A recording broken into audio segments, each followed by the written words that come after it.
Hit TV YouTube channels లో మీ వ్యాపార ప్రకటనలకు మరియు ప్రమోషనల్ ఇంటర్వ్యూస్ కోసం వెంటనే సంప్రదించండి. గురువుగారు, ఈ మూడు దాల కథ ఏమిటి? దాని యొక్క వివరణ చెప్పండి. అంటే పెద్దవాళ్ళందరికీ కూడా ఈ విషయాలు తెలియటం వల్ల చాలా మందికి అసలు ఉపనిషత్తులకు సంబంధించిన వివరణే తెలియదు.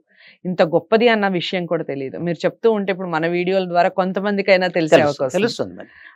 సో దీనికి సంబంధించి చెప్పండి. మూడు ఇప్పుడు దాల కథ. మీ టీవీ ఛానల్ ద్వారా లోకానికి చాలా విషయాలు చేరుతాయి ఉపనిషత్తులవి. నేను 25 ఏళ్లుగా తపస్సు చేస్తున్నాను ఈ ఉపనిషత్తులను ప్రచారం చేయడానికి.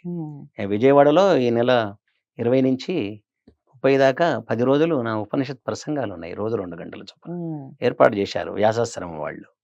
కాబట్టి ఉపనిషత్తుల యొక్క ప్రాశస్త్యం చాలా గొప్పది. ఇందులో ముఖ్యంగా ఈ బృహదారణ్యక ఉపనిషత్తులో మీరు అడిగినట్లుగా మూడు దాల కథ ఒకటి చాలా ముఖ్యమైనది. ఇక్కడ భగవంతునికి ఇదివరకే మనం అనుకున్నాం చూడండి, మానవులు, దానవులు, దేవతలు ముగ్గురు సమానమైన పుత్రులే. అవును. అదే అందరినీ ఆయన ప్రేమ చేస్తాడు. తల్లి ఒక పిల్లవానికి అన్నం పెట్టి ఇంకోని పెట్టకుండా ఉండదు.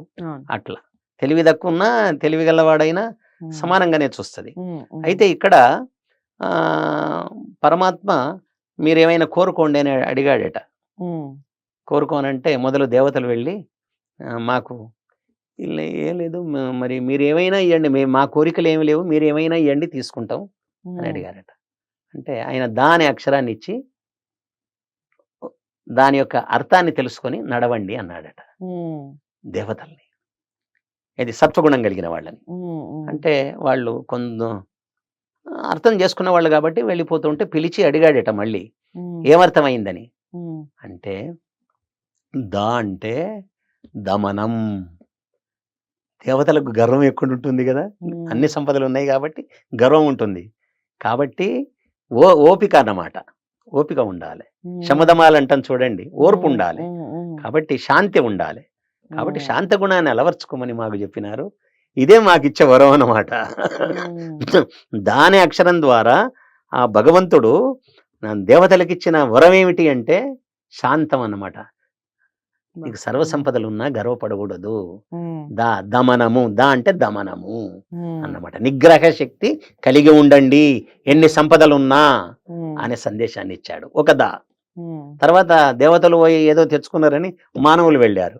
వాళ్ళకు కూడా భగవంతుడు ఆయన దా అనే అక్షరాన్ని ఉపదేశించాడు. అర్థమైందంటే అర్థమైందన్నారు. ఏమర్థమైంది అంటే అక్కడ వాళ్ళు చెప్పారు, దాన గుణాన్ని కలిగి ఉండవని మీరు మాకు చెప్పినారు అన్నారు. అంటే ఈ రెండవ దాకు అర్థం దా అన్నమాట. దా దదాతి. దా అంటే దమనం, ఇది దా అంటే దదాతి, ఇవ్వడం అన్నమాట. అంటే మీరు స్వార్థం ఎక్కువ కదా మానవులకు, కాబట్టి ఆ స్వార్థ గుణం నుంచి దూరంగా ఉండాలి అంటే మీరు దాన గుణాన్ని నిలవర్చుకోవాలి. అది గొప్ప వరం అన్నమాట. ఎంత సందేశం చూడండి. తర్వాత మూడో దా ఉంది. దేవతలు పోయి అడుక్కున్నారు, మానవులు పోయి అడుక్కున్నారు, మేమెందుకు వెళ్ళకూడదని. వీళ్ళు తమో గుణ ప్రధానులు కదా, వాళ్ళు వెళ్ళారు. వెళ్ళి ఆయన అర్థించారు. అడిగితే వాళ్ళకు కూడా సమానంగా దా అనే అక్షరం ఇచ్చాడు. ఇస్తే ఆ దాన వాళ్ళు అర్థమైందని వెళ్ళిపోతుంటే పిలిచి అడిగాడు, మీకు అర్థమైందని. అర్థమైందన్నారు. ఏమర్థమైంది అంటే దయాగుణం కలిగి ఉండమని. రాక్షసులకు దయ లేదు కదా, అది. కాబట్టి ఎవరికి ఏది లేదో దాన్ని ఇచ్చారు అనమాట. రాక్షసులకు ఏం చేశాడు, దయాగుణం కలిగి ఉండమని చెప్పాడు. సమాజంలో 3 రకాల వ్యక్తులు ఉన్నారు. ఆ 3 రకాల వ్యక్తులు ఏం చేయాలి, స్వార్థాన్ని విడిచిపెట్టి దాన గుణాన్ని అలవర్చుకోవాలి మానవులు. తర్వాత ధనవంతులు ఏం చేయాలి, మాకు ఉన్నదని గర్వపడకుండా నిగ్రహ శక్తి కలిగి ఉండాలి. మూడో వాళ్ళు ఏమిటంటే హింసా ప్రవృత్తికి పాల్పడకుండా ప్రాణుల ఎడల దయగలిగి ఉండాలి. ఇది సమాజాన్ని సుభిక్షంగా సుఖశాంతులతో వర్ధిల్లే విధంగా చేసే ఒక అద్భుతమైనటువంటి సందేశాన్ని ఈ మూడు దాల కథ ద్వారా ఈ బృహదారణ్యక ఉపనిషత్తు ఇస్తూ ఉంది.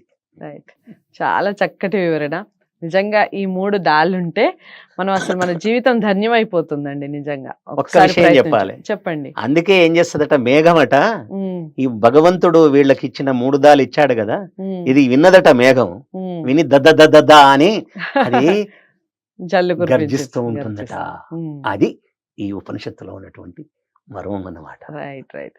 సో చాలా అంటే చాలా చక్కటి వివరణ. నేను ఇంతకు ముందు చెప్పినట్టుగా 3 దాలు నిజంగా ప్రతి మనిషిలో ఉంటే ఖచ్చితంగా వాళ్ళు ఉన్నతమైన స్థానంలో ఉండి తీరుతారు. ఇక మీరు మీ ఈ వీడియో చూసిన ప్రతి ఒక్కళ్ళు మీకు ఈ వీడియో ఎలా అనిపించిందని కామెంట్ బాక్స్లో తెలియచేస్తూ తప్పకుండా పిల్లలకి ఇలాంటి వీడియోస్ చూపించండి.